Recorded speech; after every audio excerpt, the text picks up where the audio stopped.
C'est toujours le vin qui décide quel poivre on va utiliser. S'il change de vin en cours de déjeuner ou de dîner, forcément le poivre qui sera sur table changera. Donc effectivement, le poivre suit la valse des bouteilles.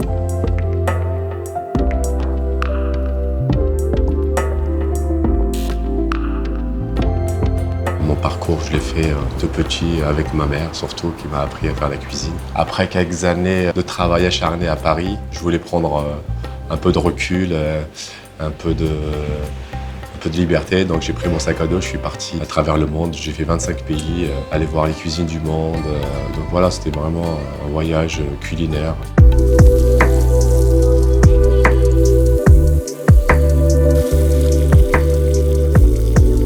Moi, c'est au travers du vin que j'ai grandi.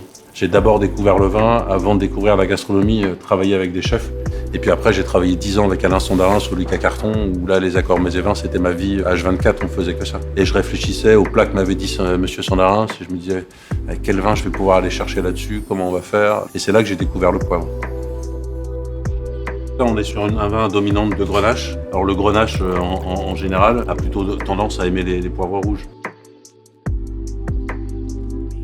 Le vin, c'est vrai que je l'ai découvert un peu plus tard que ça. Tu replonges complètement dans la terre et tu allais chercher, des fois ça te ramène des souvenirs. Tu dis c'est ça qui m'a vraiment scotché, donc je commence à aimer le vin par rapport à ça.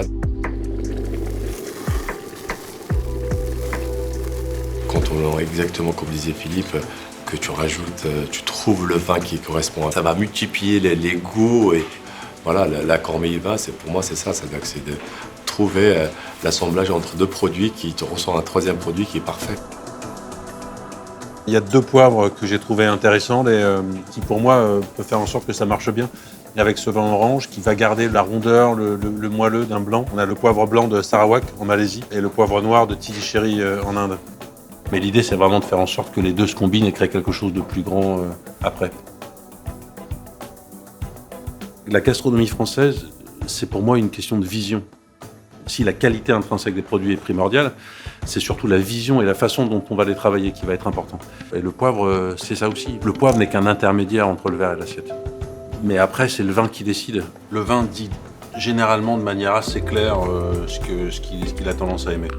Après, il faut juste être capable de l'écouter. Le plus compliqué dans les accords vin-poivre, c'est de se mettre un petit peu en retrait et d'écouter ce que le vin a à nous dire. Pour moi, c'est très important, c'est de découvrir des saveurs différentes aux clients, aux amis, des palais que tu sublimes par ton geste. Et donc, pour moi, ça fait partie de l'éducation, bien sûr. Travailler avec Vins de France Cépage, c'est aussi permettre de toucher une clientèle plus jeune, c'est de les aider à vivre des expériences. Il y a une vérité gastronomique dans le poivre et le vin, donc si on peut attirer des gens à aimer le poivre, à aimer le vin, c'est bien.